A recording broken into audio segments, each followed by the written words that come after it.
Hey and welcome, Miss Kira Speaks.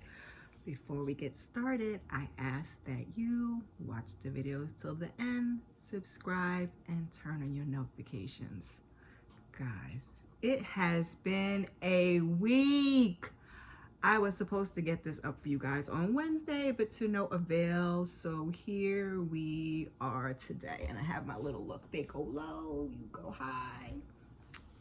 Michelle Obama, y'all. We are here for another episode of Queens Season 1, Episode 3. Who you calling her? And look what I got for you guys. I found it. I'm not going to wear this for the whole video because we're doing Queens. She'll do a little crown for you for a few minutes. So when the episode opens, we hear Naomi, and as we later find out, she's reading an article. It's about the girls, and it says it all restarted, innocently enough, with an epic return at the 2021 BET Awards. Then it fell in a hole, literally. And we see Valeria fall through a hole and onto Naomi. Naomi continues to read. Fortunately, an ambulance wasn't needed. Unfortunately, the whole debacle was simply the amuse-bouche in an endless tasting menu of embarrassment. I'm not about to wear this for this whole thing. Valeria reads, after a few lifeless rendition of the group's classic hits, Jill the Thrill simply, she forgot her lyrics, y'all. So then Jill continues reading the article. And it says, then the audience was hit with an unplanned intermission that lasted 7 minutes. And we see Brianna. She's singing to her child before bedtime as the crowd boos. Lil, you are my sunshine. So Jill further reads, if it was just a bad performance, the group could be forgiven. Aggravated by the journalist's name, Jill tosses the paper and Brianna picks up and she finishes. But the underlying problem is America's unending appetite for nostalgia acts stuck in time. They don't do the men this way. They don't grow because they can't. In the case of the Nasty Bitches, we find a group of middle-aged women rapping about money, sex, drugs, and other frivolities that, while immature in 1999, feel downright dishonest in 2021. If seeing out-of-touch rappers is your thing, please queue up for the next Nasty Bitches show with the Spin Doctors at your county fair. Ouch. I guess that's how their last performance went. So, of course, the ladies are none too happy, and Valeria wants to talk about something else, anything else. So Brianna says that Jeff's memory has come back. He feels terrible, but she can't stand to be in the same room as him. The ladies chatted up, and Valeria asked Brianna if she's called the divorce attorney. She shakes her head, no, and Valeria tells her, even if you don't get divorced, like, you need to be prepared. Women rarely are. She's right about that. So Jill tells the ladies she cussed out a priest, but she and Tina are okay. They're in a good place, and she's embracing the next chapter. She agreed to do an interview with Out Magazine. You know, they say how dope that is. And Naomi says JoJo is flying in for an audition with the Hellman School of Music. She's nervous because they have a lot that they need to talk about. So the ladies talk about how much the article sucks, but it wasn't wrong. Jill says they were feeling themselves after the BET Awards and hop back on stage with no preparation. What did they expect? So Valeria says, so we book another show, crush it. And then they look to Eric, who they had told to be quiet before. And he says he called around and they'll be lucky to open for Chuck E. Cheese. So Naomi says she gave up a solo deal, so she can't throw in the towel over the words of Lando Sarkeesian. That was the man's name that Jill was like, I can't even, his name is what? So Valeria says they need new music. They do. Naomi agrees. Jill says they need to represent who they are now. We need to fly the flag for real women, grown women who have been through real life. So they hit the studio and Eric starts playing beats and Naomi's feeling the first beat, but Brianna isn't. Are we hardcore? Jill asks. We're nasty bitches, Naomi replies. Are we? The name is starting to feel a little disingenuous, like a lot of my lyrics. This is Jill. And Eric's like, he doesn't think it's a good idea to do a name change in the middle of a comeback. Valeria says, you know, they were ahead of their time, like NWA. It was subversive. They took it. They owned it. Naomi says, Hillary, AOC, Kamala. She's, you know, saying nasty or bitch. Their name is a statement. It's iconic, but Brianna and Jill, it disagrees. Like, we got to be the black women to call ourselves bitches. Why? So Eric plays another beat. Jill and Brianna still are not feeling it. Naomi says, this is not how we work. I pick a beat, I lay out a general concept, write some stuff, and then boom, we're off to the races. And Brianna says, that was before. They're trying to figure out what they sound like now, and they all need to be a part of it. That's true. So the two go back and forth disagreeing as Naomi reminds her that she wrote everything from Valeria, and Valeria chimes in, that doesn't mean I can't. Really, Valeria? Okay, girl, like, stop, just cut it out. So more arguing, and then Brianna says she is every bit as dope a lyricist as Naomi. In real life, indeed, she's better. More back and forth, and Brianna says, let's battle. If she wins, they do it the new way, and they all go off, write their own verses, and each voice gets heard. If Naomi wins, they'll bow down. So as they start to freestyle, and your girl was like, yes, Eve, Brandy, go off. Now, I know that's not the character's name, but that's where I was at with it. So the first they flowed Black Rob, whoa. The next track, ironically, is Cam, oh boy. And as they're going, I did not write anything down, like lyric-wise or what have you, because they are, I mean, it was awesome. Let me just pause and say this. If you don't watch anything else, if you do not watch this show, Queens, season 1, episode, what did I say, 3? I think this is 3. Go watch the battle between Brianna and Naomi, also known as Eve and Brandy. Watch it. It's really good. So they're throwing low blows. Naomi is saying that Brianna is more of a stripper than a singer or a mama, and how the man cheated and all this other stuff. And then Brianna's like, okay, Naomi, who's your baby's daddy? Blah, blah, blah. You know, you trying to be a solo artist. I mean, it was low blows. It was low blows. But it was like, it was freestyle. It was rap. It was, you got to go watch it. So the last track is Mobb Deep, Quiet Storm. But after Naomi goes, because Naomi wins the first round, Brianna gets the second. This is the third tiebreaker. Eve's like, nah, turn the music off. She's gonna go a cappella, and she does what Eve does, and she kills it. She wins. Naomi's tight. She walks off, and she's telling them good luck. And they're like, why does she have to be like that? That's how she is. So after this scene, we go character by character, which was good because I often consider doing like breaking it up into characters, and I may, because I take a lot of in-depth notes, as you can see. And I considering making my videos shorter because you guys aren't watching them. Like, I do this, and I got into doing this, like, I would really sit there and give my best friend like shows she hadn't seen, like blow by blows and details and everything. So that's kind of where I'm coming from. But I do want to kind of be more, you know, a little more conversational in the future. So we're working, we're new. We're coming up on our 2 months on YouTube. We're new, we're working it out, guys. I am happy that you're here. So Brianna is the first character, and she's at home and she's trying to write. Then she hears Jeff moaning, so she goes to check on him, and he suggests a home nurse, and she's like, I am not trying to incur any more costs. So no more money will we spend. And he tells her, you need to take some time for you. Like, I'll be okay for a couple hours. Go do whatever you need to do. Like, take the time. Whatever you've been putting off, he says. So Brianna heads on over to the lawyer's office because she just had the conversation with Valeria. She's been putting that off. And the lawyer brings up child abandonment. And she's like, I don't abandon my children. But she's like, that's very typical for artists who tour. And she's like, you know, Jeff is a good dad. Like, this is not going to be a problem. We'll figure it all out. And the lawyer's like, you were going to war. Like, everybody thinks they're not, but they are. I tell many people, but none of them listen. Divorce is terrible, she says. So you better be damn sure you can't reconcile the marriage. And Brianna doesn't look happy, but the next thing we know, Brianna is in the principal's office for one of her kids, the daughter, because we see the nasty bitch's necklace on the desk. It's the principal, and I'm assuming the teacher. Jeff comes in. What are you doing here? Because he's recovering. He should be home in the bed.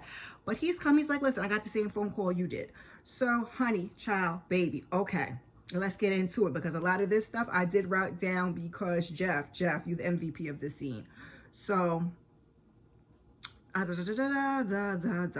of their daughters, that it would appear, bought Brianna's nasty bitches chain to school. Correct. So the principal says, I think it was the principal, I want to discuss the language at home. What language would that be, Jeff asked. Brianna tries into that. He's like, nah, I got this. So she's like, the B word, and Jeff goes off. He's like, his wife is a multi-platinum recording artist.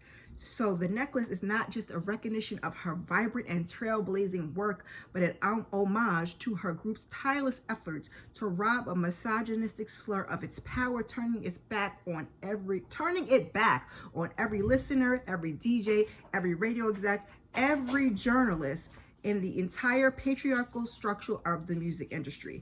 I mean, he goes on and on and on and on in the most eloquent read possible. He starts talking about the daughter and knowing who she is and recognizing her power, and how if the school can't support this, then maybe it's not the right fit. So after they leave, Brianna's like, that was dope. And he's like, I'm just telling it what it is. So he wants to take her someplace. Oh, trust me, shouldn't have said that. So he gets there, and it's like a distillery. It's a cask of bourbon, and it has their wedding date on it. It was supposed to be for their 20th anniversary, but he says life is short. So they sit there and they sip on this bourbon, and they talk and they laugh. And then he hopes that one day she can forgive him. Now, all is good until the mistress calls. So Brianna's pissed. So now we're back at home, and Jeff wants to talk, but like I said, she's pissed. She tells him she went to see, they go back and forth. She says she went to see the divorce lawyer. He's surprised. He's like, we got a family. And she was like, you will not use the kids as a weapon. So,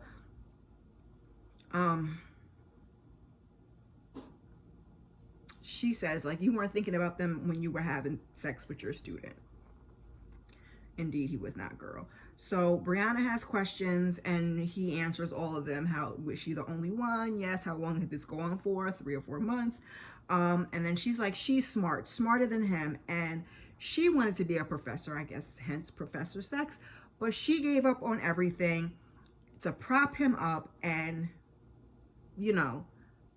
this is what her life is. So it's like the audacity. It was the audacity for her. And he's like, listen, I just need...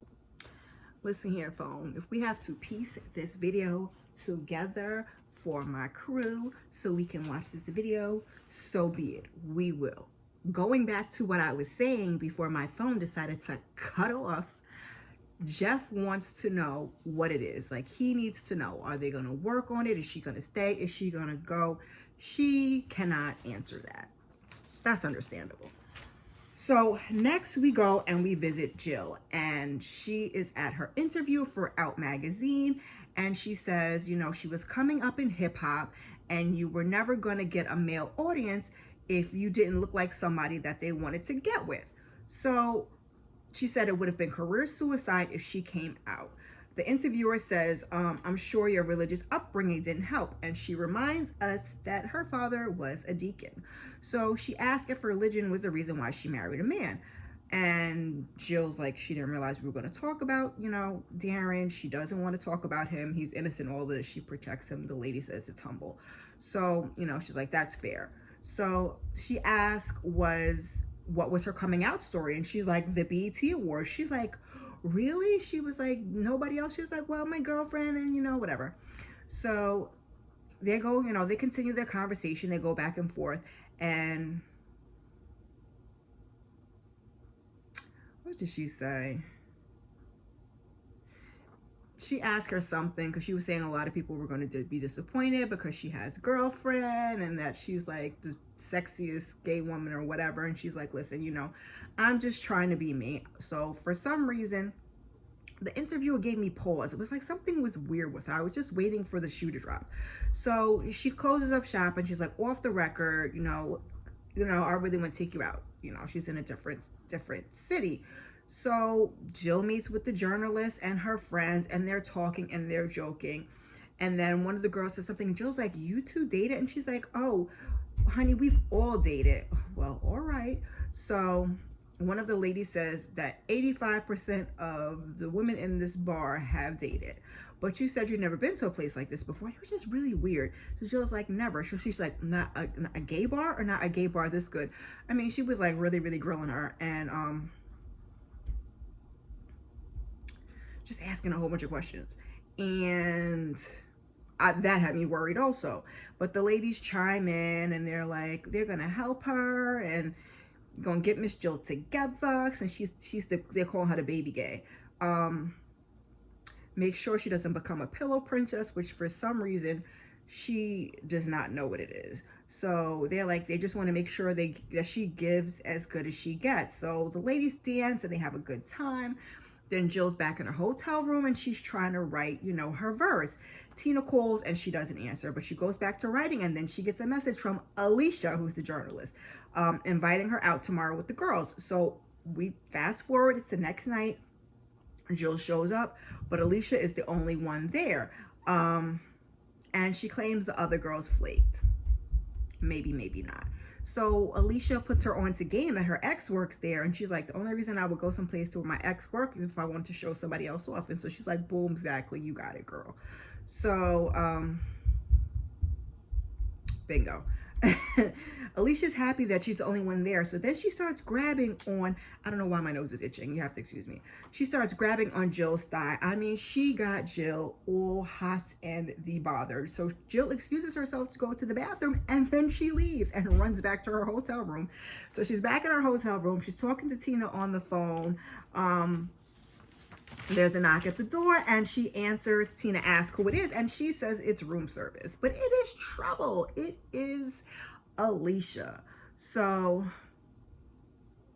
that's where we end with Miss Jill, and we pick up with Naomi. She's picking up JoJo, and they have to head straight for Hellman, or else they won't make it on time. And the speaker is telling us that Hellman, not to be confused with Hillman or Spellman, is one of the most esteemed music institutions in the world. It's highly competitive, and he's on his soapbox, he's talking, he's doing his thing. So Naomi and JoJo, they're looking for black folks. The food is like, okay. So Naomi's like, go introduce yourself. So she goes and she talks to two white guys, and one of them asks her, what's her discipline? Discipline, she asks, and he's like, what instrument do you play? We find out that guy's name is Finley. Piano. So Mr. Glasses, we're gonna call the guy who asked to be Mr. Glasses in discipline, asks, what's your conservatory? Grandma's living room. So proud Naomi watches in the distance, and when the lady asks for a drink, she's like, do you want to die? Like, why do white folks always think that you're the help? And she had this bad jacket on because Naomi this Naomi's the character. Brandy as a person always has like these boho, bohemian, like really, really nice jackets on.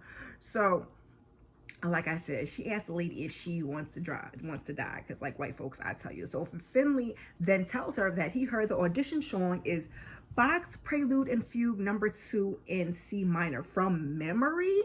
JoJo asks, Grandma didn't teach you that one? Rude much? Okay, so Naomi walks up at the right moment.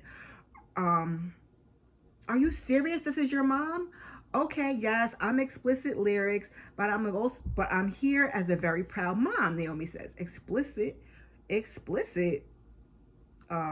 Glasses asks. No, Finley says. You're the lady JoJo crush when she fell in the hole. Sirs. Rude little boy. She's like, she ain't no JoJo. So, and she laughs, and they leave. JoJo goes to practice. So first she's playing and she's frustrated, and Naomi comes in and she's like, you got this. And Naomi says, they're talking. She's like, don't compare yourself to others. And JoJo's like, that's the point of competition. So they chat back and forth. And Naomi says, you're going to let a bunch of snotty jackasses get in your head? I didn't raise you like that. And she stops, and JoJo looks at her because Naomi, we all know you ain't raised no JoJo. At least that's what the show is telling us. She's like, you're here supporting me for one. You're here supporting me for one. Like, let's not get carried away like your mom of the year. She said Michelle Obama. Michelle Obama. But anyway, so they goes to back and forth for a little while, and Naomi tells her, like, you can't give up. And JoJo reminds her that, didn't you just give up on a solo career? I don't have to explain my choices to you. You never explain any of your choices to me, like who my dad is. Typically, I'd be got a lot of energy for kids that be real smart mouth with their parents like that, but I feel some type of way when it's this particular situation. I'm gonna leave it at that and not get on my soapbox. So she's like, this never happens to me. JoJo's like, this never happens to me. I never get nervous, but you're also never here. So Naomi's like, okay, bet. I don't want to screw you up any more than I already have.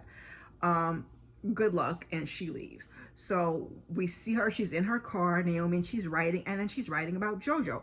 I look at you for purpose and hope is like the biggest lyric, and we'll see that later at the end that she actually does use that. So she knows she made a mistake, and so she goes back, and JoJo's playing Cream. Okay, we're not. So Naomi says, she's nervous before every show, and rituals help her.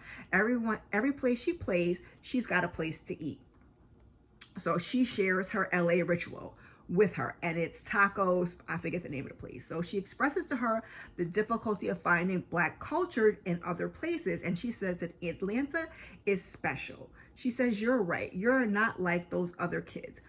As a Black woman, the world tries to make us feel that different means worse. Child. It's harder, yes, but it breeds something special. It breeds magic. And they're scared of it because they don't have it, but they want it. So she tells her to show them her magic, but you also got to feel crazy, fresh, and slay tomorrow. So new shoes, she sings in her Brandy tone. I'm not going to try to hit her note. And that's the end of that scene. We go and we move forward. We're actually at auditions. JoJo steps up to the piano. She's got her fresh J's on, and she sits down. She starts with Bach, and then she adds some flavor. She's showing these people who she is, just like Naomi told her. So she starts playing Cream, and then she switches on over to Lil' Kim, Crush on You. Next, you got Lil Bodak Yellow, and lastly, she finishes with Nasty Girl, and she starts singing, now you wanna be a nasty girl, now you wanna spit. Not gonna sing. So Naomi stands up like, yes, JoJo! She's clapping, a proud mama. And she's like, oh, y'all not gonna clap for my daughter? So afterwards, Naomi tells her, oh, you were unbelievable. She's so proud, and JoJo's not only that was I unbelievable, I am in. So she thanks her for everything, and she likes where they're going, but she needs any info that she might have. She's like, what you talking about, JoJo? She wants to find her dad. So lastly, we see Valeria, and she's pulling up to Eric's rented mansion for help. And when I tell you, I am not really interested in Miss Valeria's story, but anywho, we're gonna give it to you because it's part, they stay as a 3-girl group. But anyway, she says she has stage presence, star power, but she ain't got bars. No, girlfriend, you do not. I sell the steak poppy, I don't kill the cow. So she talks some more and blah, blah, blah, and help me. So he says, one thing I need you to admit is that you have something to say, that you have a voice, whether you know it or not. So they go on in. He has every single thing they've ever recorded, which gave me pause. He plays a few things, and he was hoping it would help her catch her swagger. She's like, you ain't helping me catch nothing. So he suggests, let's go eat, clear your minds, come back, refocus. So he takes her to a Puerto Rican restaurant.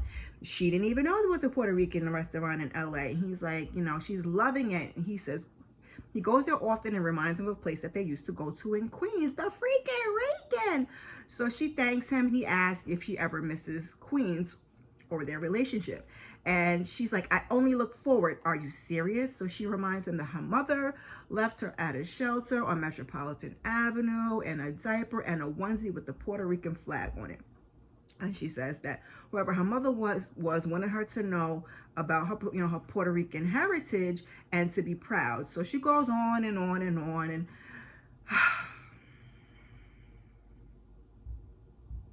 She's welcome everywhere she goes and blah, blah, blah, but celebrated nowhere in LA. She gets why he brought her there. She doesn't look back though, and she doesn't regret it. But the two of them dance, and as they get up and dance to some song that she's like, oh, she admits that she does miss Queens. Say it again, I miss Queens. So they get back to his place, and she's about to head out. And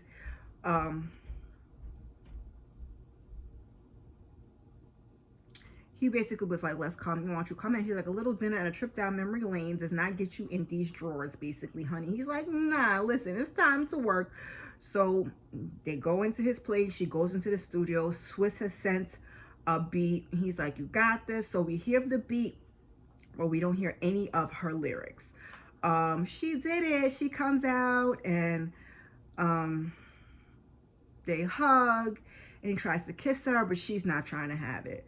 So he asks, do you ever wonder? And she's like, no. So they go back and forth, and he's like, for what it's worth, you would have made a great mother. She says she didn't want to be a mother. She wanted a career. So she did what she did, and she doesn't regret it. So there it is. I was wondering, it was, I think, the last episode when she was saying to Brianna that it was a low blow that she didn't have a family. And then, Valeria and Eric both kind of looked at each other like what that meant. But now we know that indeed she did terminate a pregnancy. So he asked, what about the two of them? And she feels like, listen, you're at this point, you're just being nostalgic. So long story short, she leaves. So the ladies meet up, and they've got all their black on. They want to put the track together. We hear Young, Gifted, and Black playing in the background, and they are ready to record. So Naomi's rap, focuses on her daughter, and we see JoJo, and she promises to help JoJo find her father. Valeria raps about being an orphan and where it took her and overcoming that obstacles and who it's made her. Brianna raps about being a wife and a mother and being cheated on, and Jill raps about her sexuality. And we see that it looks like her and Alicia did sleep together. So hands in the air now, they sing, and they did it. They are hyped. Queens, Naomi says. We're not, they're like, what? Queens. We're not nasty bitches. We're queens. So name of the show, they're from Queens. They are queens. It's all a full circle moment. That's it. The ladies agree. Queens forever.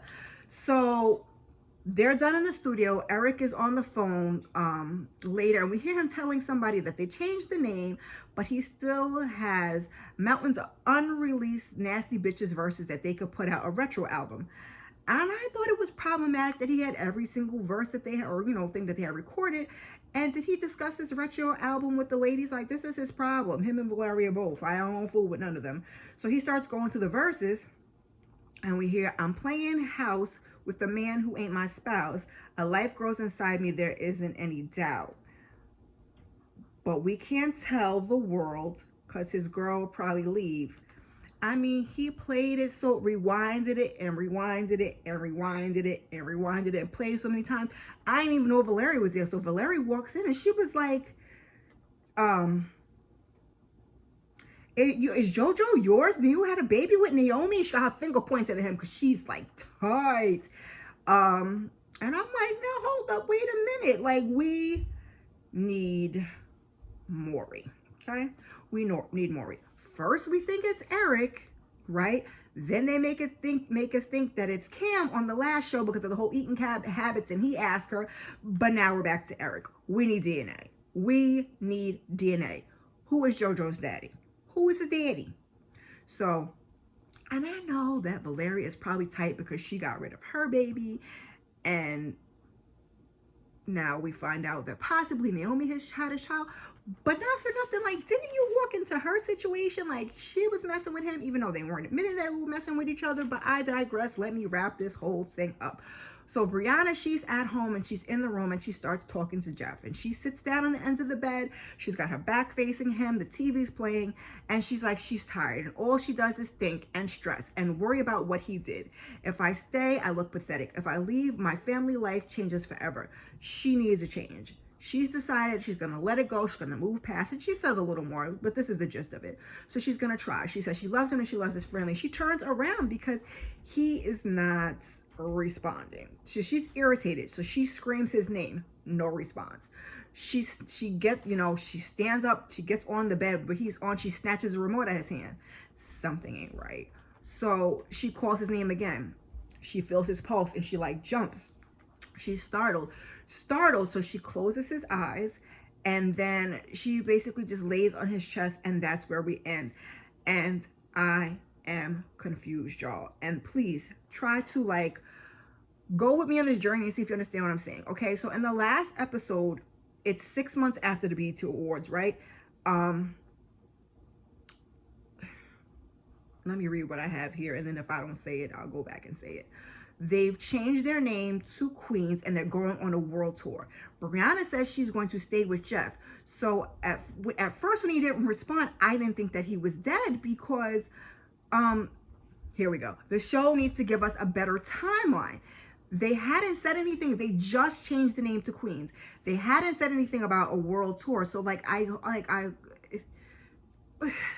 understand what I'm saying? Like I said, beginning of last episode, they're looking at the sign. 6 months later, Queen's World Tour. She's staying with Jeff. So how have we now killed Jeff off? Like, make it make sense. Like, I hope they clean this up next week. It seems very, very messy to me. I was really, really confused with the timeline of things. But what are your thoughts? Like, put them in the comments. Like, do you understand what I'm saying? I'm the only one that thought that didn't make sense. Like, rewind and see, or maybe it's just me. It looks like we have a lot more to see, and I hope you'll come back and join me next week. If you have made it this far, y'all, look, put a little crown in the comments for me. While you're here, please check out some of my other content. Thank you. Before you go, like, subscribe, and share, and I appreciate you. Peace.